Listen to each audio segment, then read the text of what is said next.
Before we begin, we would like to acknowledge that the offices of the Canada Council for the Arts are located in Ottawa, on the unceded, unsurrendered territory of the Anishinaabe Algonquin Nation, whose presence here reaches back to time immemorial.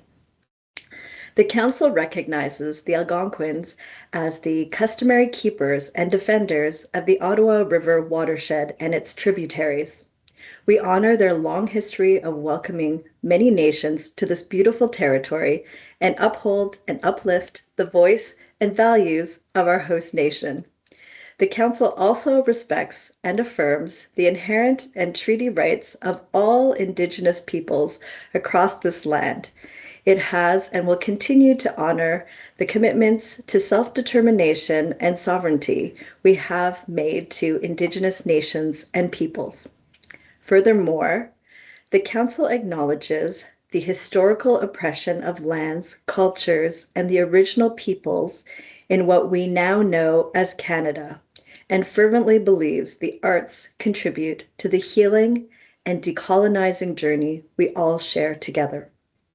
And on that theme of sharing, we invite you to also reflect on the land on which you live and work, the nation it belongs to, and how you can acknowledge that in your own way, either as an organization or as individuals. This can be done through engagement, knowledge sharing, and like today, acknowledgement. It is important to be open and engaged with the many nations of this land. As many of you know, the Canada Council for the Arts is proud to be Canada's public arts funder. The Council contributes to the vibrancy of a creative and diverse arts and literary scene. Please note that we will be sharing a PDF version of this presentation to all registered attendees in a few days. The chat and question and answer function has been disabled for the duration of this presentation due to the limitation of time and how much we want to cover. If you do have questions, you're welcome to contact the International Coproductions team by clicking the Help button in the updated portal. It's also important to note that the information in these slides is accurate at the time of delivery, but may be updated as new considerations arise. For the most current details on programs and related processes, please consult the Council's website and list of resources. At this time, I want to inform you that the International Coproductions deadline has been extended and is now Wednesday, November 12th at 11:59 p.m. Eastern Daylight Time. So today on the agenda, we'll be covering information on program and funding opportunities. We'll be discussing what has changed when it comes to the Arts Across Canada and Abroad program and the International Coproductions funding opportunity. We'll go over who can apply and what you can apply for and discuss examples of eligible expenses. We'll also talk about how applications are assessed in the International Coproductions component and go over the assessment criteria. We'll discuss the things you'll need to prepare before submitting your application, and we'll be sharing some best practices. Lastly, we'll take a virtual field trip through the updated application form. If you're looking for information about navigating the updated portal, that training is available separately on the guidance and resources page of our website. We will be sharing some resources at the end of this presentation as well. So what is new?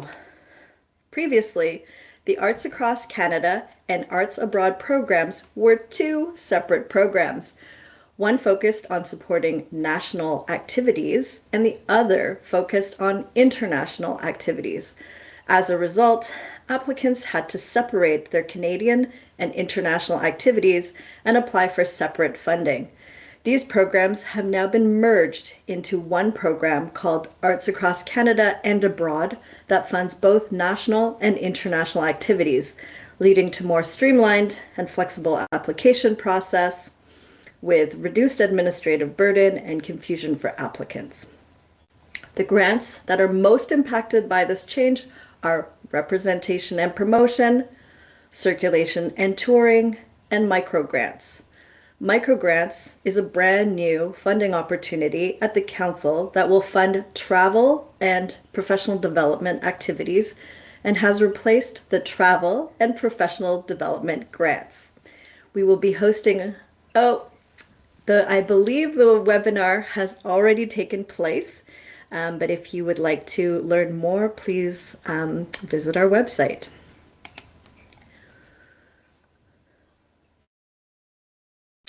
So International Coproductions.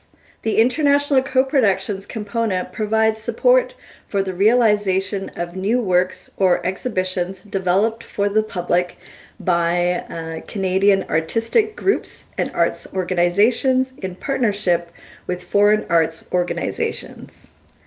Canadian means that at least 50% of the members of the group are Canadian.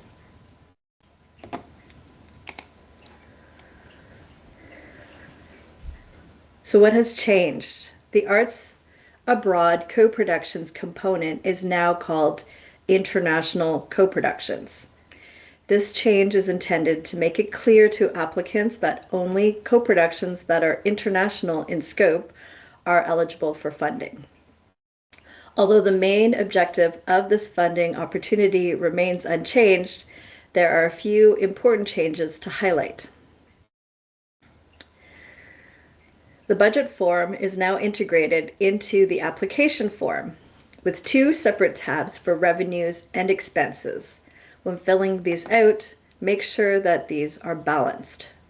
Although the 50% maximum funding for the overall project has been removed, the assessors will be looking at what type of support you are receiving from your partners. It is important to note that the criteria have not changed, but there is now weighting of sub-criteria. We'll come back to this point in more detail later.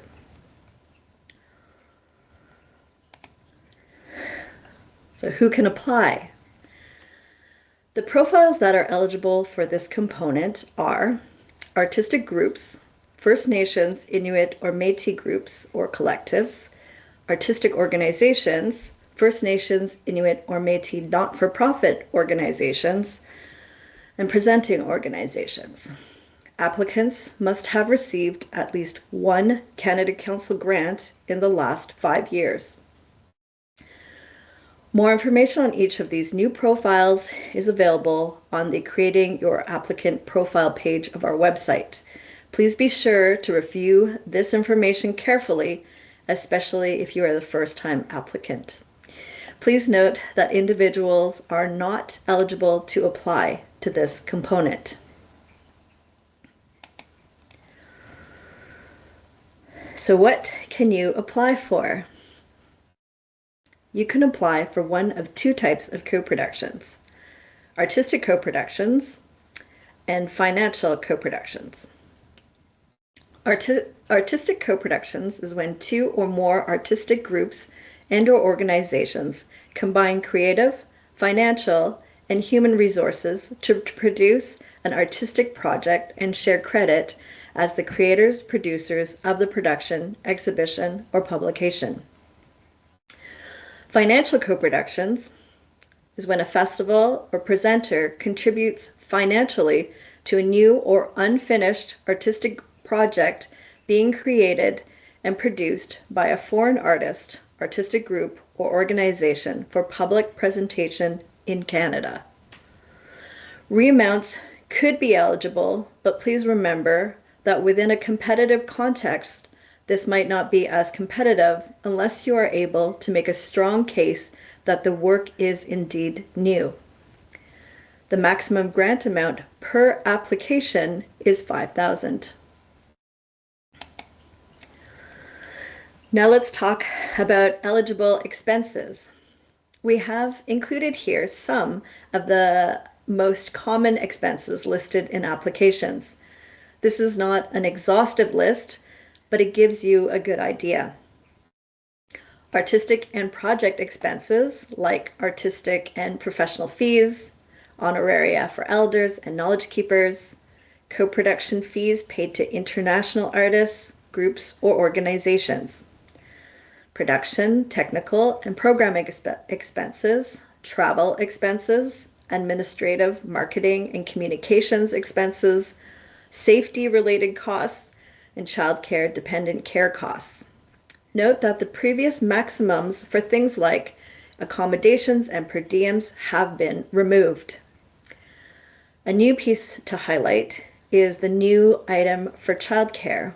Although we have supported childcare costs in the past, this form is intended to make it clear to applicants that some costs related to childcare can be included in their application. Please note that a list of ineligible activities is also available and includes, among other things, capital expenditures. By capital expenditures, we mean the acquisition of significant equipment or materials that are intended for use after the production. It's important to be realistic in your request and keep in mind that you may not receive the full requested amount. So when to submit your application? Normally, you may submit your application anytime before the start of co-production activities covered by the grant. It's important to note that for a temporary period of time, Council is allowing applicants to apply for retroactive expenses.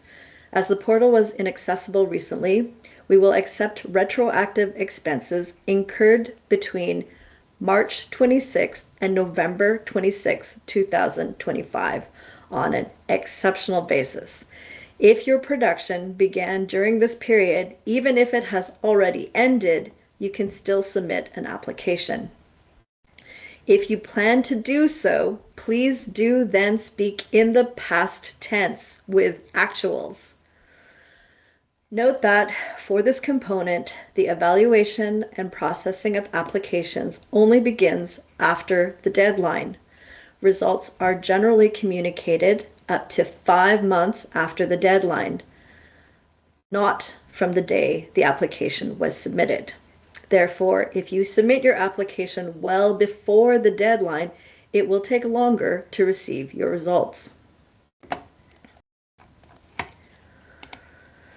How are decisions made? After a deadline, applications are organized into groups for peer assessment committees.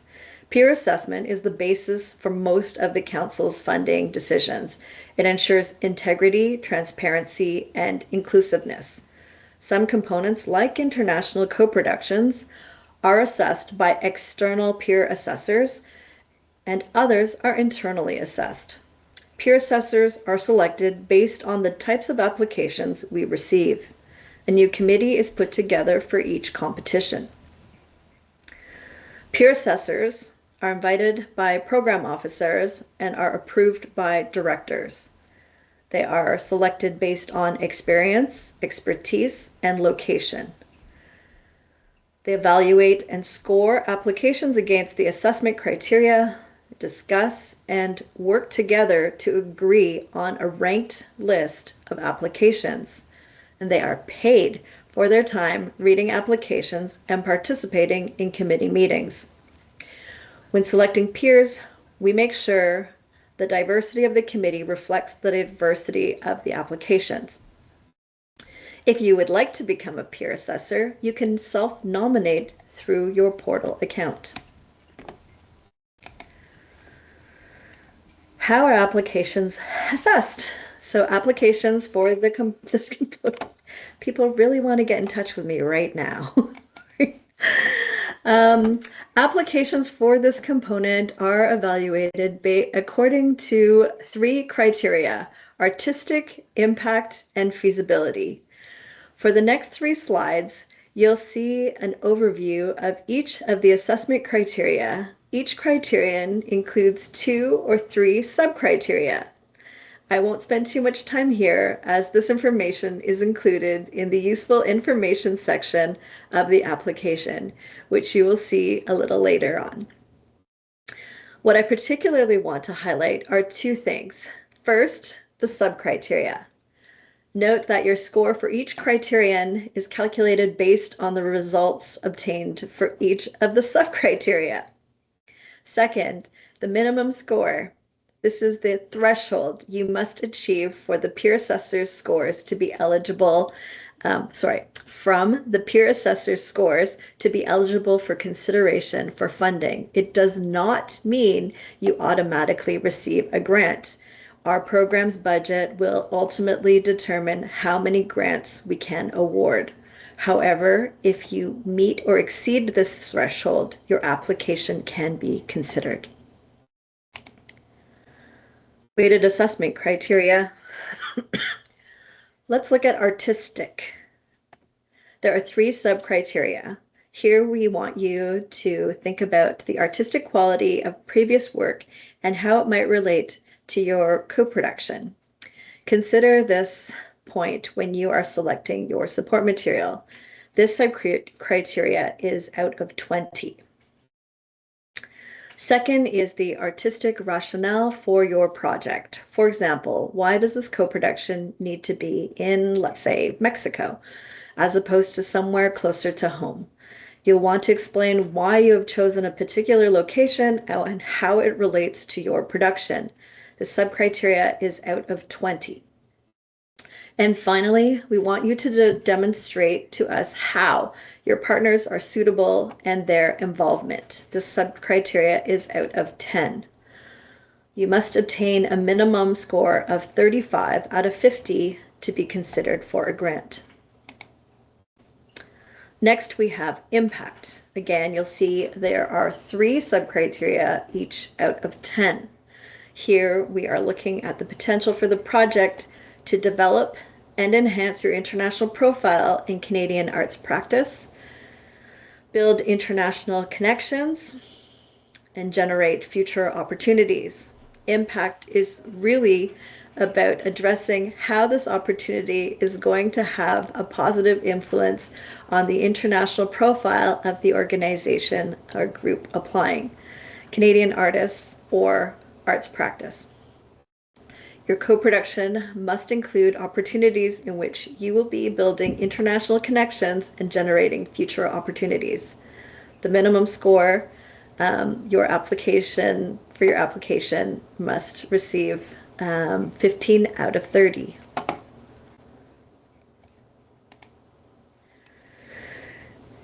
And finally, feasibility. There are 2 sub-criteria. Do you and your partners have the experience and background to take on this co-production? And finally, a reasonable budget. I'm going to talk to you more about this later on in the presentation. This is out of 10. So the threshold for this criterion is 10 out of 20. Next, we will take you on a virtual tour of the new application form. So what is needed to apply? In order to apply, you will need to prepare the following: your answers to the application questions, a balanced and reasonable budget, examples of past work, as well as supporting documents. If it is relevant, you can also include optional supporting materials. Okay, now for the virtual tour. We'll walk you through the new application form to give you a sense of what to expect. The application form is now open in our portal, so you can start working on your next application ahead of the deadline on November 12th. As we move through each section, I will offer some practical advice. So preparing an application. This is the page that will appear when you log on into your portal. To view a list of all the grants and prizes, click on Browse Funding Opportunities in the blue box. Once you are on the Funding Opportunities page, identify and select the grant you wish to apply for. You can do this by scrolling through the pages or by using the Search and Filter section. Once you find International Coproductions, click on it. It will take you to this page where you'll find important information about the deadline and purpose of the grant, as well as a checklist of 4 items you'll need to be completed sequentially as shown in the order above.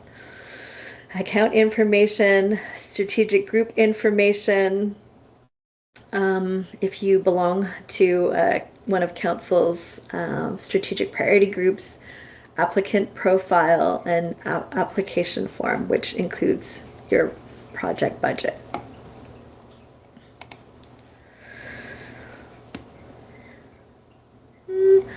And once you've arrived at the application form, you'll go through the following 11 steps. These steps may vary depending on what is selected in the responses, but also from one component to another within the many programs of the Canada Council for the Arts.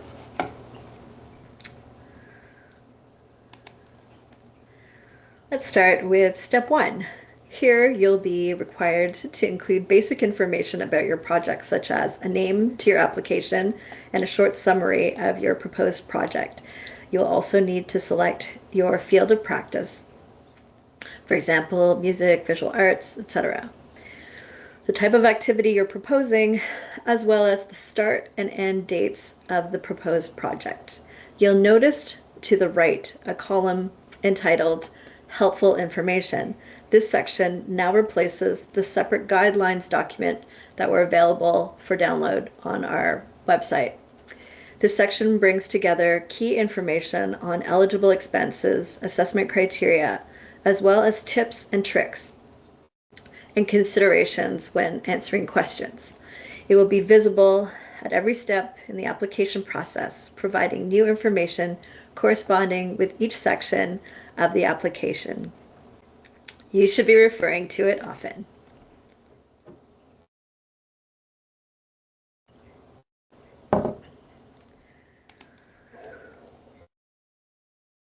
Contents of the application. Here is for the second step called proposed activity, you'll need to select the type of activities again here. We recognize that this is a repetition of the previous screen. We are working on improvements for the next deadline, but please just check it again here. Depending on your selection here, a different screen will open next associated to the activity that you selected. This is the screen for artistic co-production. Here, you will be asked for the name of your foreign partners and artists. Notice the add text on the right. You can add one for each partner or artist up to 10. And this is the overview screen for financial co-production. Here you will again be asked for the name of your foreign partners or artists.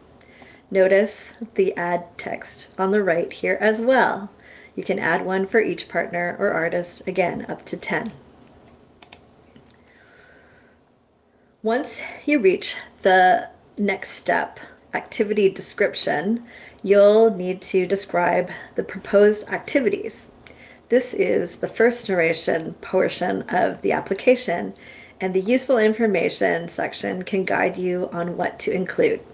Here you will explain the purpose of your project, the rationale, why you chose these partners, artists, the timeliness, and the experience of all those involved.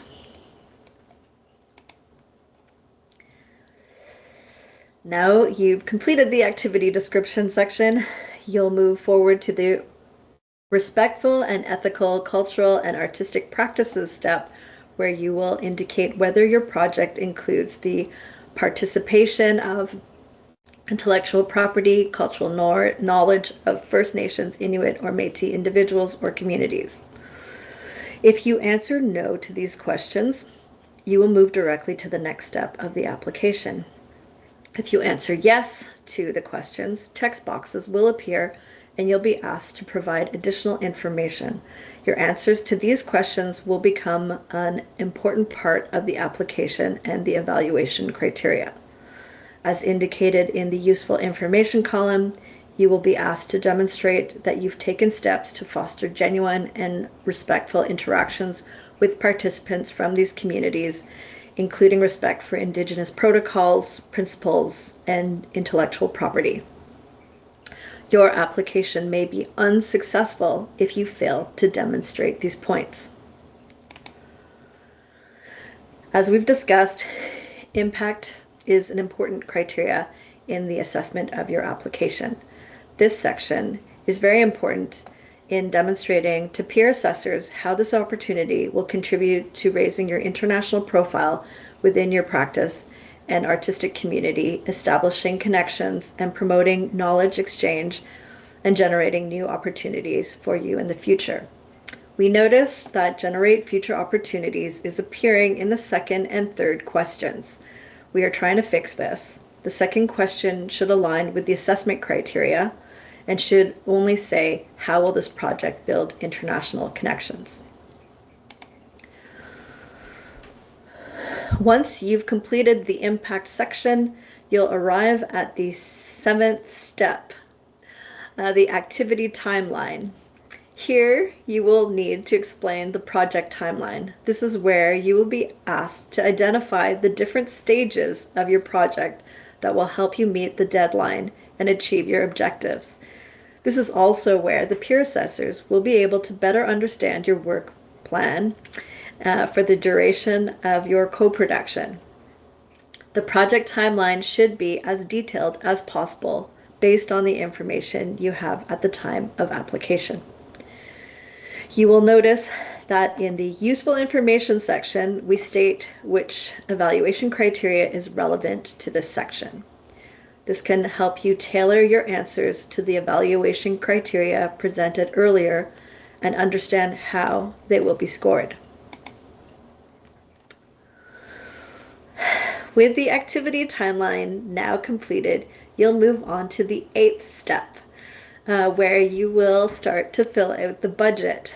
One of the main changes to the International Coproductions component concerns the new budget, which is now integrated directly into the application form. This means you no longer need to prepare Excel files. The budget must represent the entire project, all expenses and income related to your production project, not just the portion you've requested funding for from the Canada Council. Note that the system allows you to enter the amount of your choice. Remember, under this grant, that you can only request a maximum of $50,000. Do not request more than this amount, otherwise it could affect your feasibility score. Your budget must be realistic, clear, consistent, and balanced. It must accurately reflect your project, so be sure to provide the peer assessors with sufficient information. Keep in mind that the peers, who are artists or administrators themselves, will be able to spot exaggerated amounts or omitted essential costs, which could harm your application. Make good use of budget notes to help contextualize certain budget lines and amounts. The useful information section will remind you of the limits and maximum amounts, but also provides useful information on eligible costs. To move forward in the process, you would click on a button that says Complete Budget. When the integrated project budget form appears, you can switch between the Revenue tab and the Expenses tab. We recommend starting with the expenses. You will need to fill in the initial amount column for all expenses and revenues. As previously mentioned, you can include other sources of funding in the income section, such as personal contributions or other public funding. This is not mandatory, however, if your total expenses exceed the International Coproductions grant. It is important to specify where the other funds will come from. The last column is for budget notes.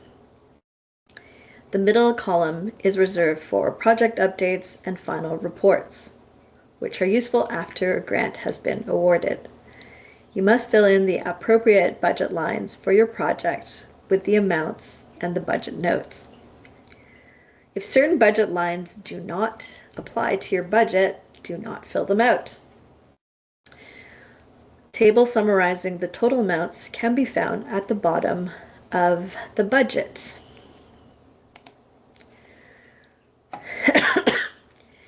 In the summary, you will find the total income and total expenses, as well as the net surplus or deficit, if any. However, note the total revenue and total expenses must be identical. There should be no surpluses or deficits at this point. Once you've completed the budget, you'll move on to the last details section of the application, where you can mention any useful information not covered in the other sections of the application. This section is intended for communicating additional context about your project, the artist's work, or specific needs related to the proposed activities. It should not be used to supplement your answers to a previous asked question. Now that you have completed most of the application, you have reached the 10th step, where you will need to provide supporting documentation. Here you will need to upload your files directly or provide internet links, along with a short description of each file or link. For artistic works, you must also include relevant details like the title, the media, years, duration, etc. When it comes to mandatory documents, you must include the following: the organization info history, which should focus on your experience in the arts and culture sector and be no more than 3 pages. For groups and collectives, include 1 CV per member. Information about the partners or artists involved in this project, and a copy of the signed co-production agreement.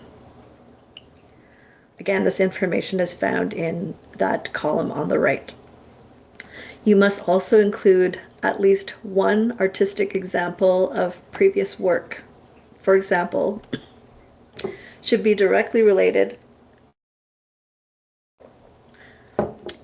Your example should be directly related to the project and the type of work you intend to do during the project. If relevant, you may also include optional supporting documents, for example, letters of confirmation from participants in your project. Keep in mind that the peer assessors have limited time, about 10 minutes, to review supporting documentation. It is therefore essential to submit a carefully prepared application that accurately represents you.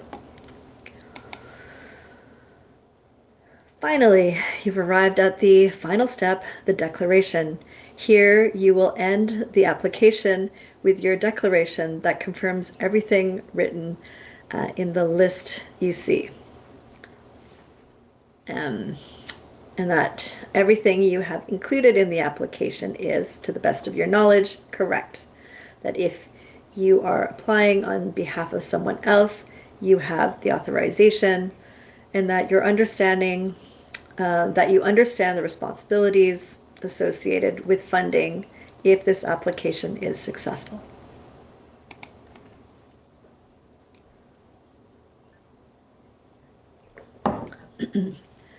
Best practices. Number 1, your answers should be clear, complete, and concise.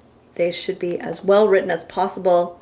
A few mistakes won't ruin your chances, but a text filled with mistakes may impact the assessor's ability to understand and experience the proposed project. Stay away from brief or vague statements. This creates more questions than answers, leaving the peers with uncertainty about your project. It is possible the peers will not be familiar with you, your practice, or your partners or artists. So be sure to provide them with all the information they need to understand what it is that you're doing, why it needs to be done at this time in your practice, and with these partners and artists, and how you're going to successfully achieve this project. Number 3, make sure this funding opportunity is the right fit for what you want to do. If it is, as you're writing your answers, remember to keep the assessment criteria in mind. This is what the peers are using when assessing your application. Number 4, your audience is the panel of peers who are assessing your application. They are artists and arts professionals like you with experience with international co-productions. Use language that is appropriate for this audience. Number 5, as much as possible, contact us far in advance of the deadline. In the days leading up to the deadline, we become very busy with inquiries. Some questions, situations are complex and require time to work through. Contacting us as early as possible will ensure we are able to get back to you with the right answer. I'd now like to share some helpful resources. While the portal itself is an excellent resource for information, we encourage applicants to consult some of the following links indicated here. As all applicants will need to create a new account in the updated system, you can use the first link, Portal, to get started. If you had an account with us before, it's important to use the same email address to migrate your previous information. The link Guidance and Resources provides a comprehensive user guide for applying for funding opportunities, managing your account, navigating the portal, and participating as a peer assessor. If you haven't already, I would also encourage you to subscribe to Canada Council's mailing list. By doing so, you'll receive updates and important news directly to your inbox. And if you enjoyed this webinar, you can click on the Webinars and Information Sessions link to see more upcoming webinars. Here is our contact information. If you have any questions, please don't hesitate to be in touch. For general questions about the Canada Council for the Arts, the portal, or issues related to your account, such as passwords and login difficulties, you can contact our team at info@canadacouncil.ca. For questions about the International Coproductions funding opportunity, you can contact us at artsacross@canadacouncil.ca. A member of our team will get back to you, likely me. So this concludes our presentation. Thank you for joining us today. We hope you found this presentation useful. I would like to thank our colleagues who helped organize this webinar, Tiffany Taus, Stephanie Mayville, as well as our American Sign Language interpreters, Carolyn Carter and Dean Weeb. As mentioned earlier, we will be sending this presentation to all registrants in the coming days. Have a beautiful rest of your week, everyone, and I look forward to seeing your applications.